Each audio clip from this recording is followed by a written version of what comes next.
Así que el problema es que cuando, y que es lo que los toxicólogos no quieren entender, es que cuando se hacen las pruebas de toxicidad, una cosa es trabajarlo sobre determinados parámetros de contención y otra cosa es estar pulverizando esto arriba de las poblaciones durante años.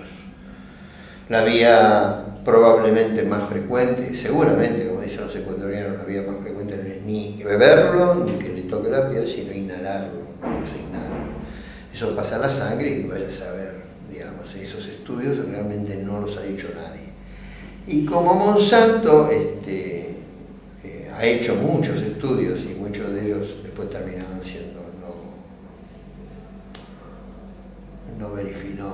no muy reales o muy ciertos, y se ha descubierto que muchas veces manipuló información a lo largo de los años con otras cosas, uno debería tener un sistema de regulación y control que sea independiente de las corporaciones, de lo que dicen las corporaciones. El pecado capital en nuestros pueblos es que aquí, y esto lo he escuchado en el Ministerio de Salud, la única evidencia, las únicas pruebas, los únicos argumentos, los únicos insumos técnicos que tienen provienen de los protocolos producidos por las empresas productoras de químicos. Un Ministerio de Salud no puede elaborar una política de protección ambiental hacia la salud humana usando los protocolos que proveen las empresas, porque los protocolos que proveen las empresas están hechos por las empresas. No se puede estar de los dos lados del mostrador. Acá no hay, como se dice, responsabilidad social, digamos, ¿no? Esa palabra que inventaron las empresas, responsabilidad social. Si yo invento el producto, desarrollo el producto, fabrico el producto y vendo el producto, no puedo yo decir al resto de la sociedad cuáles son los pros y los contras de ese producto. Ningún país del mundo pasa eso. Cuando alguien saca un fármaco al mercado de medicamentos, en teoría hay organismos independientes que prueban o que revisan o que comprueban o que hacen pruebas adicionales acerca de cuál es el grado de potencialidad en tanto que decir que cura o que resuelve un problema, o en tanto de decir que genera otro, porque siempre hay contraindicaciones. O sea que cuando las empresas piensan que ellos pueden ocupar el lugar del Estado, para decirlo en pocas palabras, estamos en un serio problema.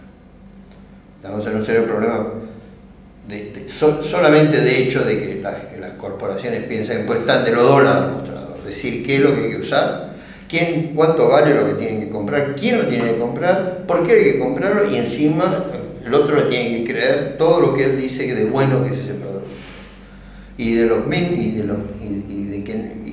lo inocuo que es el producto. No solamente uno vende una cosa que hace una cosa y dice, esto sirve para tal cosa y después ya no sirve para nada porque no hace ningún efecto, sino que además puede producir un efecto por todo lo contrario que también tiene que estar comprobado. Los sistemas de control en Argentina fallan, como fallan también en Paraguay, o como fallan seguramente en Bolivia y hasta cierto punto en Brasil. Fallan porque las corporaciones tienen de alguna manera entrada en los sistemas de control. Esto es lo que Monique Robin llama en el mundo Monsanto la revolving door, que entra por un lado y sale por otro, digamos, pero son siempre los mismos. Y esto es un corrimiento, uno lo ve como un corrimiento del Estado hacia un lugar de presidencia y dejar el espacio. Para ponerlo en blanco sobre negro, es la discusión entre Mempo Giardinelli y Grobo Copatel, donde Grobo Copatel le explicaba a Mempo Giardinelli cuando el otro decía lo que estaba pasando en su Chaco, en su Chaco natal, digamos, en el pueblo chaqueño, con estos productos químicos.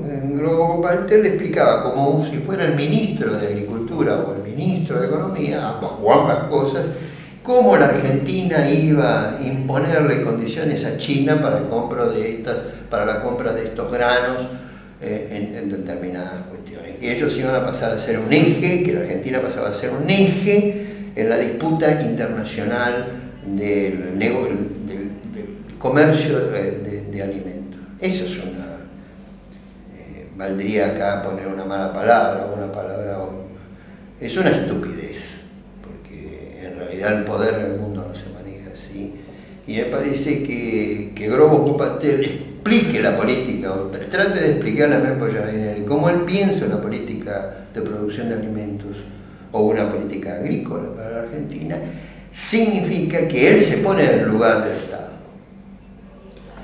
Y es como que baja línea, digamos, ¿no? Como el tipo que baja línea y dice, bueno, esto va a ser así.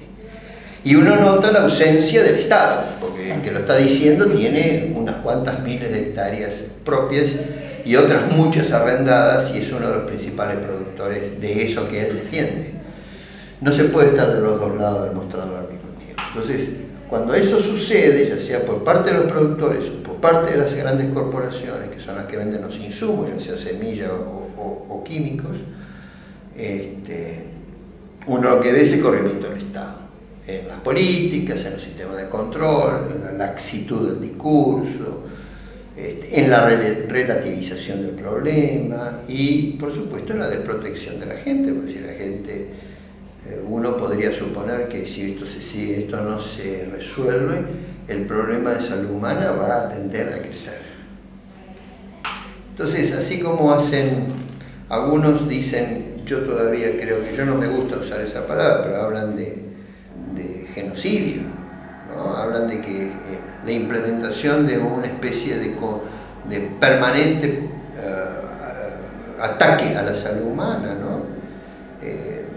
Cuando uno habla con colegas, ya hablaba con una colega que vive en un pueblo, que nació en un pueblo de la provincia de Buenos Aires, y dice que estuvo hace poco visitando a sus pacientes, y ella hay un enfermo de cáncer por manzana.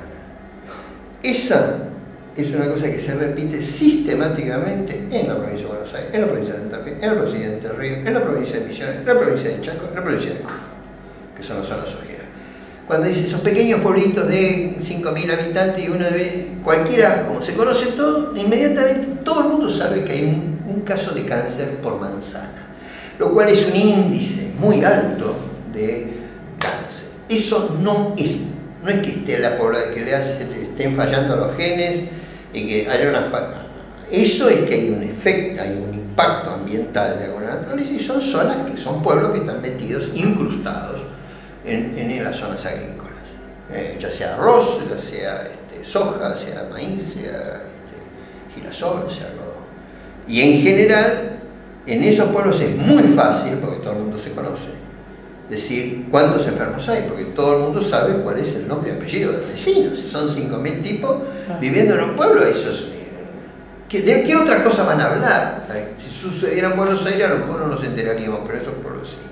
Ese es el mejor testeo, de que cuando la gente se empieza a dar cuenta de lo que le está pasando y empieza a reaccionar de distintas maneras, que es lo que ha pasado. Pero el hecho existe. Y hay un discurso muy perverso, tanto en las empresas como en los productores, que son profundamente ignorantes, ¿no? Pero bueno, tienen que defender su negocio, como los aviadores, que son todavía más ignorantes, pero bueno, viven de fumigar.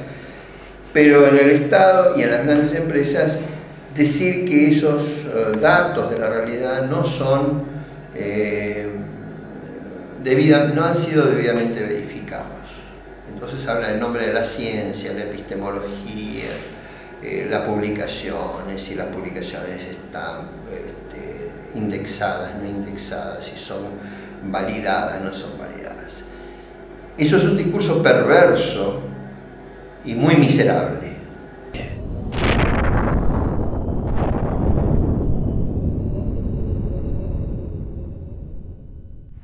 Si dejo fuera de control el poder que me somete, en cualquier momento me convierto en un esclavo.